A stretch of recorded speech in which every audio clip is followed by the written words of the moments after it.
Shalom saudara yang terkasih, hari ini kita kembali lagi dalam pembahasan firman Tuhan untuk bagaimana caranya supaya kita bergantung pada kekuatan Allah. Tapi sebelum kita memulainya, mari saya ajak kita untuk berdoa terlebih dahulu. Bapa dalam surga, terima kasih Engkau masih kasih kami kesempatan untuk mendengarkan firman-Mu yang adalah makanan dan minuman, sehingga kami bisa disegarkan kembali. Bagi jiwa yang letih, lemah, lesu, dan berbeban berat hari ini, Tuhan, mereka akan mendapatkan kelepasan. Kami percaya ada kuasa dalam firman-Mu untuk kami semuanya. Terpujilah Engkau untuk selama-lamanya. Haleluya. Amin. Puji nama Tuhan. Saudara yang terkasih, dari kita semuanya mungkin berpikir begini, kapan persoalan-persoalan dalam kehidupan kita bisa selesai? Tahukah saudara, Tuhan Yesus tidak pernah menjanjikan hal yang enak-enak dalam kehidupan kita. Karena dia selalu berkata, pikulah salib.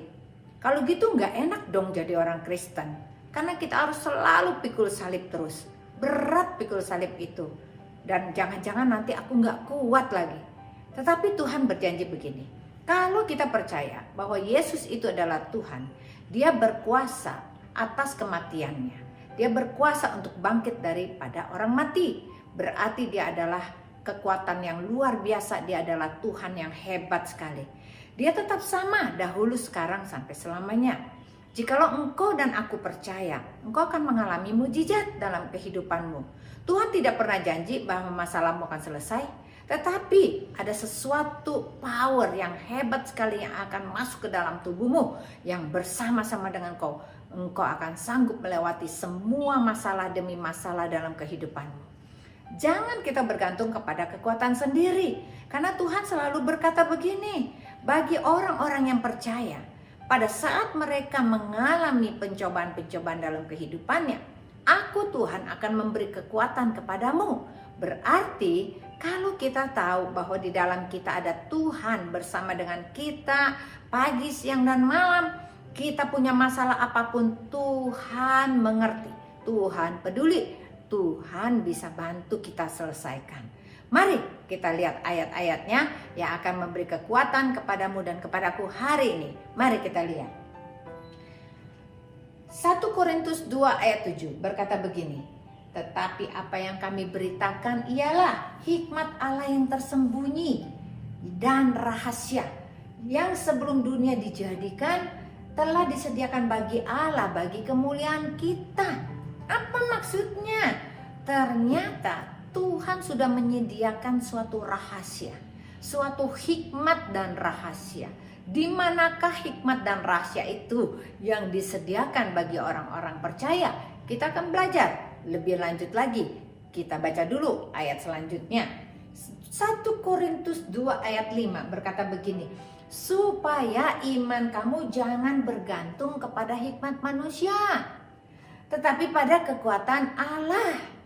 Coba kita berpikir, saat ini kalau engkau dalam masalah, engkau pakai kekuatan siapa? Kalau engkau memakai kekuatan sendiri, berarti kita tidak mengerti bahwa Tuhan berkata kepada kita, jangan bergantung.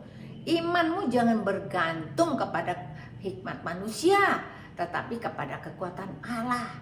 Inilah sumbernya, supaya kita mengerti rahasia surga itu luar biasa. Kalau kita mau mengerti lebih dalam lagi, engkau dan aku, kita semuanya akan diberkati. Asal kita percaya saja. Mari kita lanjut untuk baca ayat selanjutnya. 1 Korintus 1 ayat 29 berkata, supaya jangan ada seorang manusia pun yang memegahkan diri di hadapan Allah. Oh, merasa hebat, merasa kuat, merasa bisa, semua bisa ditanggung oleh dirinya sendiri.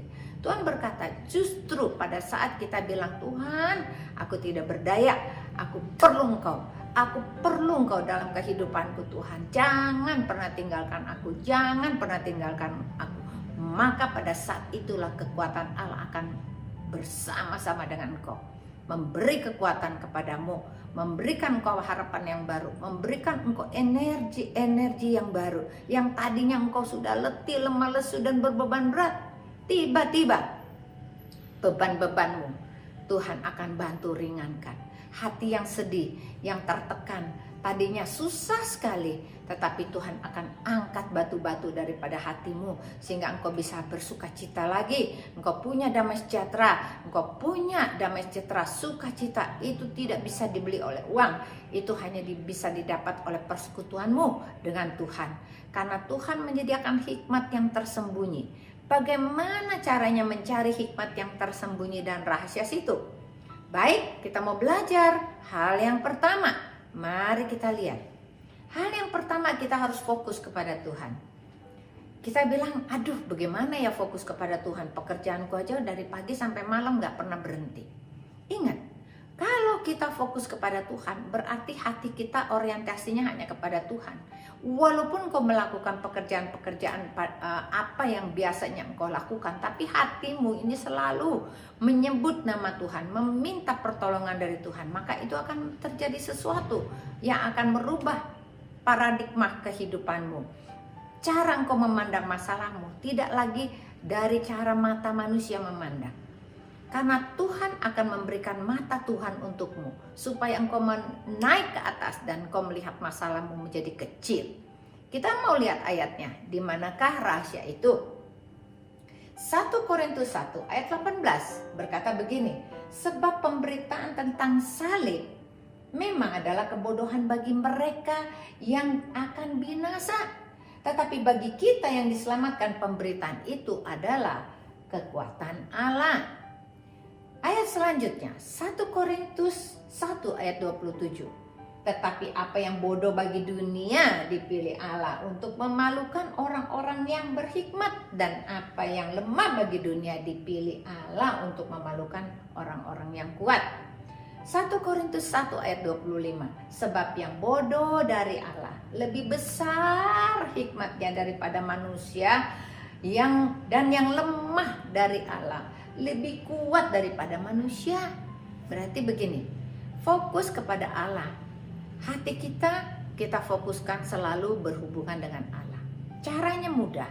Kita menyapa Tuhan setiap pagi, kita menyapa Tuhan setiap siang, kita menyapa Tuhan setiap malam. Kita minta kekuatan Allah masuk ke dalam diri kita, menjalani kehidupan kita, sehingga kita diberikan hikmat yang baru. Bukan lagi hikmat manusia, tetapi hikmat Allah. Tetapi ada satu rahasia.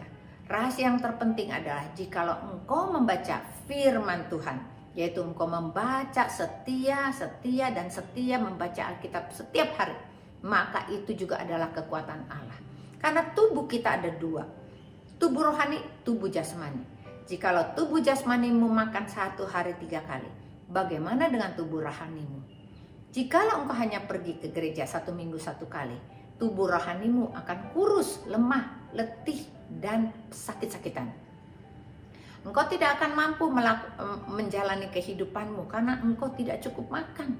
Karena yang engkau perlukan adalah makanan rohani. Dan makanan rohani hanya bisa didapatkan oleh membaca firman dan mendengarkan firman. Berarti kita harus menciptakan kebiasaan yang baru. Membaca Alkitab itu bukan kebodohan. Bahwa kita selalu berkata, Alkitab itu sudah 2000 tahun yang lalu. Itu sudah tidak tren sekarang. Karena zaman sudah berbeda. Tetapi justru inilah iblis masuk untuk mencuri dan membinasakan. Dia akan memanipulasi semua, dia berpikir ini sudah kuno. Tetapi hal yang paling penting adalah engkau mengerti bahwa pembacaan kita terhadap Alkitab akan memberi makanan bagi rohanimu. Makan tiap hari, makan tiap hari, makan tiap hari. Jangan lupa kita baca Alkitab minimal 5 pasal 1 hari. Dari manakah kita membacanya? Mulailah dari kitab Mazmur, kitab Amsal, kitab Pengkhotbah. Engkau lanjutkan dari Matius sampai Wahyu. Lalu engkau lanjutkan lagi dari kitab Kejadian sampai Wahyu. Engkau lakukan setiap hari terus menerus. Kita dikasih Tuhan waktu 24 jam. Berapa banyak waktu yang kau berikan buat Tuhan? Berapa banyak waktu engkau pakai untuk menyelidiki firman Tuhan? Sehingga apa yang kelihatan bodoh bagi manusia, itu engkau jauh lebih pintar daripada manusia yang lainnya.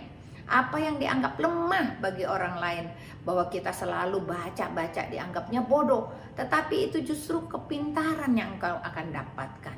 Ingat bahwa tidak ada jalan lain untuk membuat tubuh rohanimu kuat. Engkau harus baca Alkitab. Engkau harus fokus kepada Tuhan. Dengan pembacaan Alkitab, dengan waktu yang kau sediakan, pujian dan penyembahan serta doa.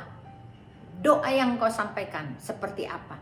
Doa bukan untuk kekayaan, bukan untuk kepentinganmu, tetapi doa bagi jiwa-jiwa.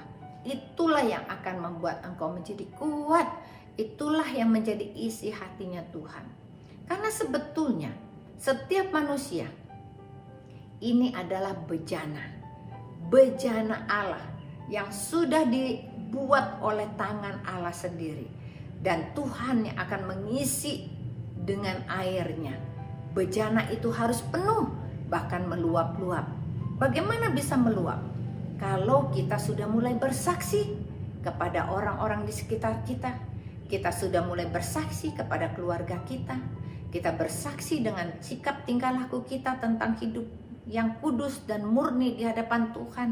Kita sudah bersaksi buat komunitas kita. Bagi suami, anak-anak, mereka melihat Tuhan ada di dalam dirimu dan ada di dalam diriku. Ini tugas kita. Sehingga orang lain menilai, oh ini orang benar-benar sudah fokus kepada Tuhan. Ini hal yang pertama. Hal yang kedua yang harus kita kerjakan. Kita harus mencari hikmat. Bagaimana caranya? Kita belajar baca Alkitab. Pengkhotbah 7 ayat 25 berkata begini. Aku tujukan perhatianku untuk memahami, menyelidiki, dan mencari hikmat, serta kesimpulan, serta untuk mengetahui bahwa kefasikan itu kebodohan dan kebebalan itu kegilaan. Berarti Tuhan ingin engkau selalu bisa memahami isi Alkitab. Engkau bisa menyelidiki isi Alkitab, supaya engkau juga bisa mencari ada hikmat di dalam Alkitab. Dan engkau bisa mengambil kesimpulan apa yang harus engkau lakukan setelah Alkitab itu mengajarkan sesuatu kepada kita. Inilah yang kita perlukan. Mencari hikmat tidak bisa dengan kekuatanmu sendiri. Kita perlu pendamping. Siapakah dia? Dia adalah roh kebenaran. Roh kebenaran akan mendampingi engkau untuk pada saat engkau membaca, engkau bisa mengerti. Karena secara daging dan kekuatan manusia, kita tidak bisa mengerti tentang isi hati Tuhan. Tetapi dengan Roh Kudus yang adalah roh kebenaran bisa mengajarkan kepadamu dan kepadaku seakan segala sesuatu rahasia-rahasia yang tersembunyi di dalam setiap firman Tuhan. Amsal 17 ayat 16 berkata begini. Apakah gunanya uang di tangan orang yang bebal untuk membeli hikmat sedang ia tidak berakal budi? Berarti untuk membeli hikmat itu bukan pakai uang. Hikmat tidak bisa dibeli pakai uangmu dan uangku. Hikmat itu hanya bisa dicari pada saat kita mencari waktu khusus tersembunyi. Kita melihat Alkitab, kita mencari jawaban dan rahasia ada di sana. Rahasia kehidupan ada di sana semuanya. Amsal 17 ayat 20 berkata begini. Orang yang serong hatinya tidak akan mendapat bahagia. Orang yang memutar-mutar balik lidahnya akan jatuh ke dalam celaka. Pada saat kita fokus untuk mencari hikmat, Tuhan minta supaya engkau membetulkan dulu hatimu, supaya lidahmu tidak dolak-dalik. Berarti apa? Roh kebenaran hanya bisa bekerja dan memberikan engkau pengetahuan dan hikmat dan membuka semua rahasia jikalau engkau berkata benar. Jikalau jalanmu tidak kelok-kelok, supaya tidak berputar-putar. Tuhan suka pada orang yang jujur, tetapi Tuhan tidak suka kepada orang yang serong hatinya. Bagaimana serong? Kalau dia punya dua kaki, dia mau kehidupan dunia, dia juga mau kehidupan surgawi. Dunia dan surgawi tidak bisa jadi satu. Kita harus pilih salah satu. Kalau kita memang tujuannya adalah kehidupan surgawi, kita harus drop yang duniawi dan kita hidup fokus kepada kehidupan surgawi. Tujuan kita adalah memikirkan perkara-perkara yang di atas, bukan di bumi. Berarti segala tingkah lakumu, pikiranmu, perkataanmu, matamu, hatimu, tangan dan kakimu adalah untuk mengerjakan pekerjaan-pekerjaan yang akan membuat engkau bisa masuk ke dalam surga. Ini hal yang kedua. Mari kita lihat lagi hal apa lagi yang ketiga yang kita bisa dapatkan supaya kita bisa bergantung kepada kekuatan Allah. Yang ketiga adalah pikirkanlah yang positif. Betapa susahnya orang untuk berpikir positif. Kalau tadi dua hal yang tadi adalah susah-susah tetapi gampang. Tetapi kalau pikirkan yang positif adalah kayaknya gampang-gampang tetapi susah. Karena susahnya ada di dalam dirimu sendiri. Apakah yang kau mau taruh di sini? Apa yang mau taruh di mulutmu? Itu semua membuktikan kemana engkau akan pergi. Kalau engkau memikirkan yang positif, engkau bisa mengampuni musuhmu. Engkau tidak ada dendam, tidak ada sakit hati. Engkau membuang semua akar-akar pahit yang ada di dalam hatimu. Maka semua yang manis, yang sedap didengar, kita bisa ucapkan. Di mana ayatnya? Mari kita baca. Filipi 4 ayat 8 dan 9 berkata begini. Jadi akhirnya saudara-saudara, semua yang benar, semua yang mulia, semua yang adil, semua yang suci, semua yang manis dan sedap didengar, semua yang disebut kebajikan dan patut dipuji, pikirkanlah semuanya itu. Lagi, semua yang benar, semua yang mulia, semua yang adil, semua yang suci, semua yang manis, semua yang sedap didengar, semua yang disebut kebajikan dan patut dipuji, pikirkanlah semuanya itu. Ada 8 yang harus kita pikirkan. Sekarang bagaimana merubah pikiran kita? Kita harus taklukkan satu-satu. Pada saat kita tidak bisa berpikir benar, kita bilang, Tuhan ambil alih pikiranku, ambil alih mataku, ambil alih mulutku, supaya aku bisa mengatakan hal-hal yang manis, hal-hal yang sedap untuk didengar, yang penuh dengan kebajikan. Berarti keputusan kita adalah keputusan yang bijaksana. Setiap hari kita harus ambil keputusan, tetapi keputusan itu bisa salah kalau kita tidak mengandalkan Tuhan. Dan ayat selanjutnya kita baca, ayat 9. Dan apa yang telah kamu pelajari, apa yang telah kamu terima, apa yang telah kamu dengar, apa yang telah kamu lihat padaku, lakukanlah itu, maka Allah sumber damai sejahtera akan menyertai kamu. Saudara yang terkasih, apa yang harus kita lakukan supaya kita benar-benar bergantung kepada kekuatan Allah? Kalau kita bergantung kepada kekuatan diri kita sendiri, kita tidak mampu menjadi orang yang baik. Karena semua orang telah berdosa dan kehilangan kemuliaan Allah, dan upah dosa adalah maut. Berarti kita semua harusnya masuk neraka. Tetapi karena begitu besar kasih Allah akan dunia ini, maka Dia datang ke dunia, mengorbankan dirinya dan menebus dosamu dan dosaku. Dia mati di kayu salib dan Dia bangkit kembali Dia ke hari ketiga, supaya setiap orang yang percaya kepadanya tidak binasa, melainkan memperoleh hidup yang kekal. Berarti Tuhan mempunyai satu rencana yang indah dalam kehidupanmu dan kehidupanku, yaitu kehidupan yang kekal. Jikalau saat ini engkau masih belum bisa fokus kepada pikiran-pikiran yang di atas, mintalah kepada Tuhan.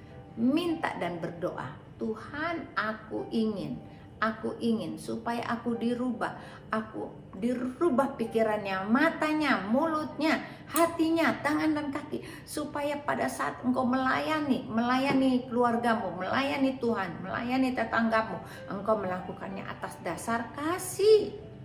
Karena semua yang baik, semua yang manis, sedap didengar, kebajikan berarti perbuatan-perbuatan baik kita. Pikirkanlah semuanya itu yang adil. Berarti kita harus adil kepada anak-anak kita, adil pada keluarga kita, tidak pilih kasih. Ini yang Tuhan minta, supaya Tuhan merubah karaktermu. Karena pada dasarnya semua orang cinta kepada dirinya sendiri, selalu fokus kepada dirinya sendiri, egosentris. Tetapi Tuhan ingin merubah, bukan lagi memikirkan perkara-perkara hati kita, keinginan kita, tetapi kita mulai memikirkan perkara-perkara yang Tuhan minta dan apa yang orang lain butuhkan dari kita, supaya hidupmu dan hidupku, kita semua diberkati Tuhan. Demikian firman Tuhan, dan kita akan tutup dengan doa. Mari kita berdoa. Tuhan, terima kasih untuk bahasan firman-Mu pada sore hari ini. Kami percaya kami semua diberkati. Kami merasa Tuhan Engkau hidup dan luar biasa. Berkati firman-Mu, bekerjalah di dalam hati kami masing-masing. Kami mengucap syukur untuk taburan-Mu firman Tuhan ini hanya di dalam nama Tuhan Yesus. Haleluya. Amin. Amin. Terima kasih, Tuhan Yesus memberkati.